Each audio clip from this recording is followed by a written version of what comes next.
Let us present you Group 5's coursework on left and right-wing populism, similarities and differences. First, we will introduce the concept of populism. Then, we will explain the rise of modern populism and differences between left-wing and right-wing populism. Finally, we have put together an exemplary video of a political discussion. Populism is a disputed concept and its definition is not always clear. We have derived our own definition, combining different explanations as shown. We define populism as a political identity supporting undermined, hardworking people in their struggle against the privileged elite. After World War II, many countries wanted to move away from totalitarian ideologies towards liberal democracies. As much as this form of government brought stability to adopting nations, it could not solve the issue of the ever-rising wealth gap or the increase in political corruption, which led to distrust in leaders as well as the wealthy. As a solution, people sought out a new kind of leader that could embody their will and overturn the broken system. These developments gave rise to modern populism. Although opposed, left and right-wing populism have some similarities. Among those similarities, we highlighted 6. Elitist distinction of society. Populists speak and act in the name of the people against both the elite and outside groups of forces. The people are represented as morally decent and hardworking, whereas the elite are the rich, institutionally empowered, or undeserving of benefits. Repoliticization. Populists claim to reassert political control over domains of life that are seen as having been depoliticized and de-democratized. Majoritarianism. Minorities are challenged in the name of the many. Anti-institutionalism. Populists distrust the mediating function of institutions, especially political parties, media, and the courts. Protectionism. Populist leaders protect the people against outer threats, promoting economic, securitarian, and cultural protectionism. Finally, populist leaders present themselves with simple, direct rhetoric, often accompanied by an explicit anti-intellectualism and attention-seeking strategy of provocation. However, some differences can easily be highlighted. While the left-wing populism appeals to inclusivity, transformative solutions, a focus on international institutions, and economic redistribution, the right wing appeals to exclusivity, fear of the stranger, focus on immigration and economic freedom, and deregulation. Now, we have prepared an example of a populist political discussion and hope you enjoy it.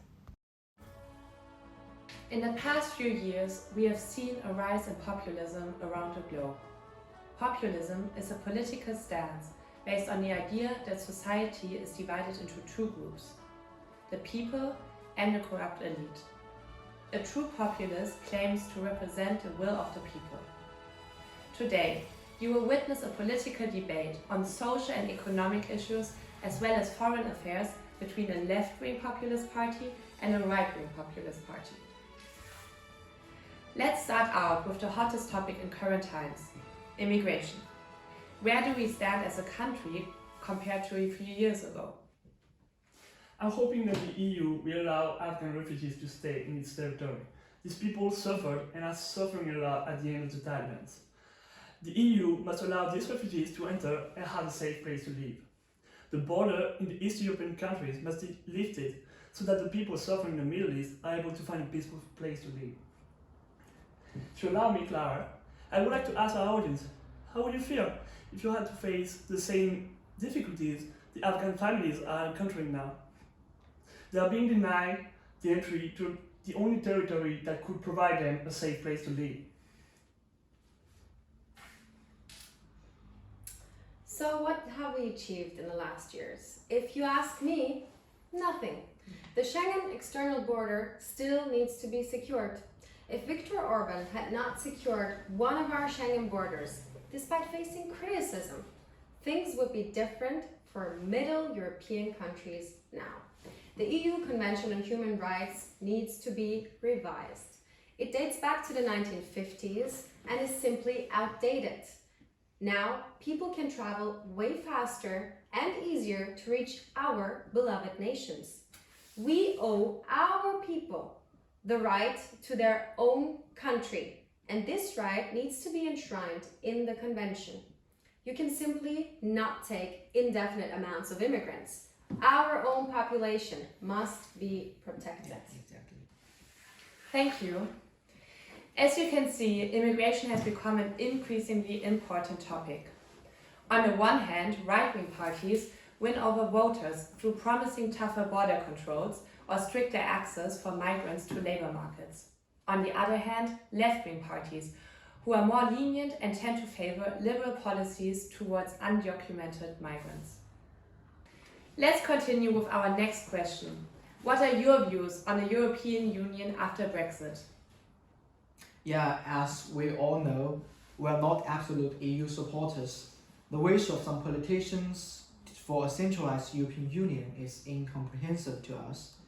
They want national states to be abolished and our own country to form some kind of federal state within the EU governed by the Commission.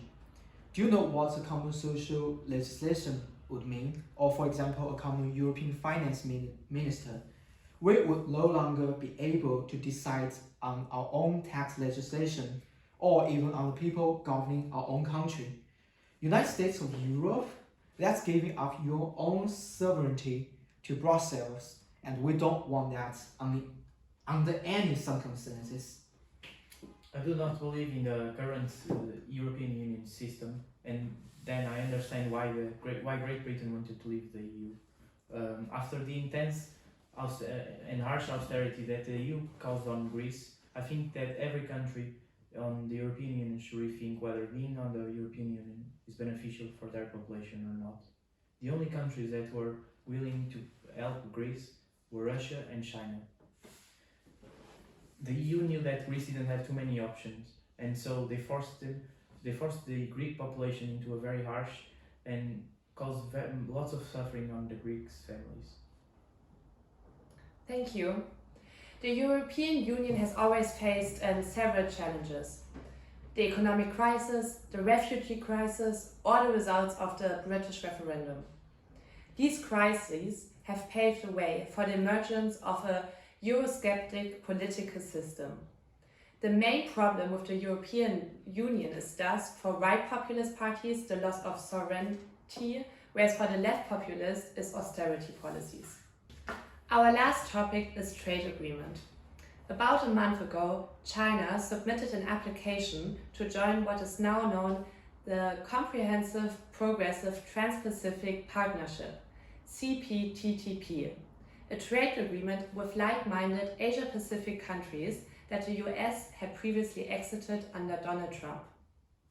Do you consider such trade agreements to be important? Well, it is the end of the free trade era, and we believe this to be a very, very good thing. We would be much better off if we declare independence of the elites that have let us down one financial and foreign policy crisis after the other. Our people need to take back control of their future. Promoting development of our own country used to be the status quo. Now we tax, regulate, and restrict our companies and allow foreign countries to export their goods to us tax-free. This needs to stop. The interests of foreign countries can no longer be put above our own. Answering the question, no. I think that the trade agreements are only important for the big corporations under the countries in those trade agreements. Those corporations that treat harshly their own employees. Don't you think that the CTPP countries should think before including other members on their own population and what they are suffering on the hands of those big corporations? Leftist and rightist populist parties both oppose trade openness and globalization. However, their critique are at odds with each other. Right-wingers advocate exclusive economic relations for the benefit of their own people. Left-wingers call for inclusive structures to achieve social and ecological justice. The result, however, remains an anti-globalization and anti-cooperation sentiment. Left liberals and right nationalists accidentally hand in hand. Finally, we have prepared questions for debate. First, is populism dangerous for liberal democracy? Second, Why are democratic forms of government and the populist style of politics so difficult to reconcile?